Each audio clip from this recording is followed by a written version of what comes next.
Hey, what's up everyone? Halloween Kills, the newest Halloween movie just released in theaters, so let's review it. And real quick before we jump in, if you enjoyed the video, don't forget to like and subscribe, and leave a comment down below telling me what you thought of Halloween Kills, as well as this is going to be a spoiler-free review for the movie, so if you haven't seen it, you're free to watch this video. And without further ado, let's jump right into the review.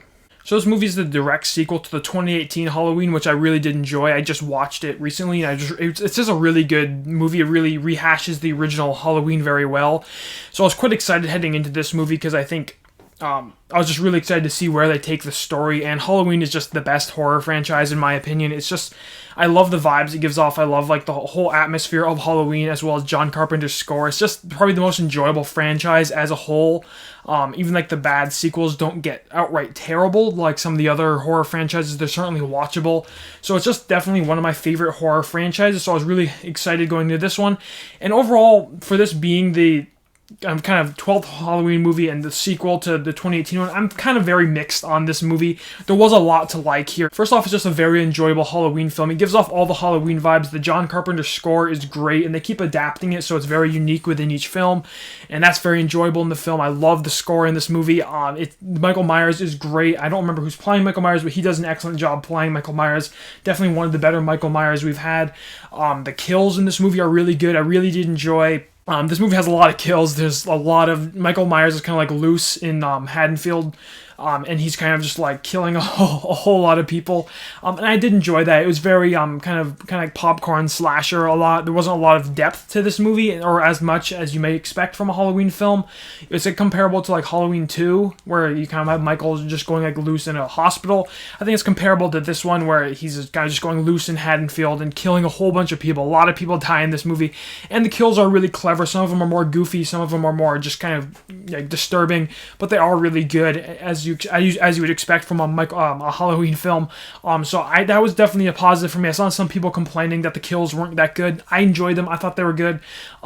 This really just has all the Halloween stuff you want. It really gave off the vibes of a Halloween movie. It still takes place on Halloween night, and it really just... like, it felt like a Halloween movie. It did its job as a Halloween movie. I think the first 20 minutes, the first like act of the film, or first half act of the film, it kind of throws back to 1978, the original the year the original Halloween happened, and you get a little more backstory to fill in the gaps between 1978 and 2018. And I liked that. I thought it was cool. The CGI that they used was pretty impressive. It just adds a little more to the original Halloween, and I like that. I thought that was fine. It wasn't like the best thing in the world. I don't think. I'm not like a sucker for the original Halloween where I cry if I see anything mentioning it, but like, it was cool. They did a good job rehashing things. It felt like the original Halloween, John Carpenter's original Halloween, and I did enjoy that stuff. And this movie is just very entertaining, very easy to watch. If you wanted a kind of just fun slasher film this year in October, I think it works in that regard. Definitely enjoyed that aspect of it. As a horror film, it worked. As a 2020 slasher film, it definitely worked.